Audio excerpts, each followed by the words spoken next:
आज हम झारखंड पर बात कर रहे हैं। हमारे पास कई स्रोत हैं इस विषय पर। जी हाँ। और झारखंड मतलब वनों की भूमि अपने आप में एक बहुत ही खास पहचान रखता है। बिल्कुल। और सिर्फ वन नहीं, भारत का शायद सबसे बड़ा खनिज भंडार भी यही है। हम्म, लेकिन कहानी में पेच है ना? हाँ, पेच ये है कि इतनी संपदा के बावजूद यहाँ संघर्षों का एक लंबा इतिहास रहा है, खासकर आदिवासी समुदायों का। तो आज की चर्चा में हम इसी जटिलता को समझने की कोशिश करेंगे। स्रोतों के जरिए देखेंगे कि ये विरोधाभास क्यों है और कैसे ये राज्य बना। सही कहा।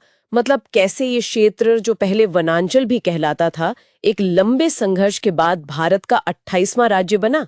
इसकी आदिवासी पहचान, वो विरोधाभास, खनिज बनाम गरीबी और विकास की यात्रा। चलिए शुरू करते हैं इतिहास से।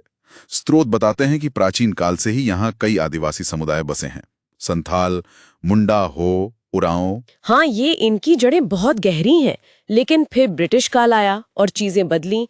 जमीन पर कब्जा, संसाधनों का शोषण, और यहीं से विद्रोहों का सिलसिला शुरू हुआ, जैसे संथाल विद्रोह या फिर बिरसा मुंडा का उलगुलान। बिल्कुल, बिरसा मुंडा का संघर्ष तो बहुत ही अहम था। वो सिर्फ एक विद्रोह नहीं था, वो अपनी पहचान, अपनी संस्कृति, अपनी जमीन बचाने की लड़ाई थी। उलगुलान मतलब महाविद्रोह। और इसका असर भी हुआ। अंग्रेजों को कानून बदलना पड़ा था शायद। हाँ, छोटा नागपुर टेनेंसी एक्ट इसीलिए आया, आदिवासी जमीनों को कुछ हद तक बचाने के लिए। पर जैसा स्रोत कहते हैं, पूरी तरह से ये कारगर नहीं हो पाया। असंतोष फिर भी बना रहा। अच्छा, तो ये असंतोष आजादी के बाद भी जारी रहा जब ये बिहार का हिस्सा था। हाँ, कह सकते हैं। वही भावना थी, आर्थिक उपेक्षा की, बाहरी नियंत्रण की। ऐसा महसूस किया गया कि हमारे संसाधन है, पर शासन हमारा नहीं है, विकास हमारा नहीं हो रहा। और यहीं से अलग राज्य की मांग उठी। जयपाल सिंह मुंडा जैसे नेताओं ने शुरुआत की। जी हाँ, जयपाल सिंह मुंडा ने तो बहुत पहले आवाज उठाई थी। बाद में शिबू सोरेन और झारखंड मुक्ति मोर्चा मतलब जेएमएम ने इसे एक बड़े जन आंदोलन का रूप दिया। ये दशकों तक चला, आसान नहीं था। और आखिरकार 15 नवंबर 2000 को बिरसा मुंडा की जयंती पर यह तारीख का चुनाव भी खास है। बिल्कुल प्रतीकात्मक। ये सीधे सीधे उस आदिवासी संघर्ष और पहचान से जुड़ता है। ये सिर्फ एक नया राज्य बनना नहीं था, ये एक पहचान की मान्यता थी। अब आते हैं उन संसाधनों पर जिनका जिक्र हमने शुरू में किया था।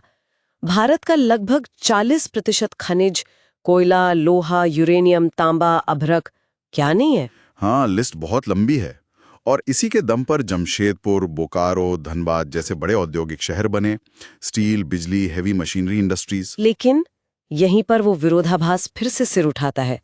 एक तरफ ये बड़े शहर, दूसरी तरफ राज्य की ज्यादातर आबादी आज भी खेती पर निर्भर है।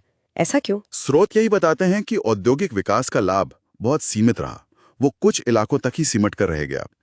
निवेश हुआ, पर उसका फैलाव नहीं हुआ। मतलब बाकी हिस्सों में बुनियादी सुविधाएं जैसे सिंचाई वगैरह उतनी नहीं पहुंची। हाँ, बिल्कुल।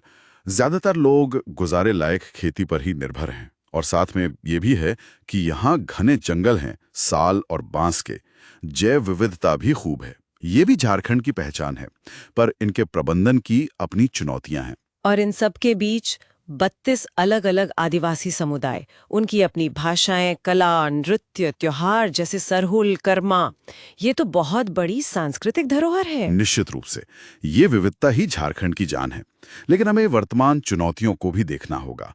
स्रोत बताते हैं कि गरीबी, कम साक्षरता, खासकर आदिवासी इलाकों में ये आज भी बड़े मुद्दे हैं। और कुछ जिलों में नक्सलवाद की समस्या भी रही है। हाँ, उसने भी विकास को प्रभावित किया है। स्वास्थ्य और पोषण के जो इंडिकेटर्स हैं, वो भी बहुत अच्छे नहीं हैं। शहरी और ग्रामीण विकास में अंतर साफ दिखता है। लोग पलायन भी करते हैं। तो क्या भविष्य के लिए कोई रास्ता दिख रहा है? मतलब सिर्फ खनिज निकालने से तो बात बनेगी नहीं। सही बात है। और जो योजनाएं दिख रही हैं, उनमें कोशिश यही है कि संतुलन बने। हाँ, औद्योगिक गलियारे, स्मार्ट शहर, लॉजिस्टिक्स पार्क की बात है। लेकिन साथ ही आदिवासी कल्याण पर भी ध्यान देने की जरूरत है। बिल्कुल। स्थानीय समुदायों में पुनर्निवेश, इको टूरिज्म, ट्राइबल सर्किट को बढ़ावा देना, पारसनाथ जैसे धार्मिक स्थलों का विकास, ये सब भी पैन का हिस्सा हैं। शिक्षा का क्या रोल है इसमें? IITSM धनबाद, बिट मेसरा जैसे संस्थान है वहाँ। हाँ, शिक्षा और स्किल डेवलपमेंट पर जोर है। कृषि में सुधार जैसे सिंचाई, कोल्ड स्टोरेज और महिला स्वयं सहायता समूहों को मजबूत करना, ये सब भी जरूरी माना जा रहा है। तो कुल मिलाकर झारखंड की कहानी एक तरह से उम्मीद और चुनौती के बीच झूलती नजर आती है। हाँ, अपार क्षमता है, पर उसे जमीन पर उतारना और इस तरह उतारना कि विकास का फायदा सब तक पहुंचे और पहचान भी बनी रहे, यह आसान नहीं है। ये राज्य अपनी जमीनी दौलत को सामाजिक तरक्की में बदलने की कोशिश कर रहा है और इसमें आदिवासी पहचान और पर्यावरण को बचाना भी एक अहम लक्ष्य है। तो झारखंड को समझना एक तरह से भारत की विविधता, संसाधनों के प्रबंधन की जटिलताओं, ऐतिहासिक संघर्षों और विकास के अलग-अलग रास्तों को समझने जैसा है। बिल्कुल। और अंत में एक सवाल शायद ये उठता है, जैसा कि स्रोतों में भी इशारा है, कि ये जो अपार क्षमता है, चाहे वो खनिज हो, संस्कृति हो या लोगों का जुझारूपन हो, इसका पूरा इस्तेमाल कैसे हो कि आर्थिक विकास भी हो और साथ ही झारखंड की जो अपनी खास पहचान है, उसका पर्यावरण है, वो भी सुरक्षित रहे। यही संतुलन साधना शायद सबसे बड़ा चैलेंज भी है और सबसे बड़ा अवसर भी।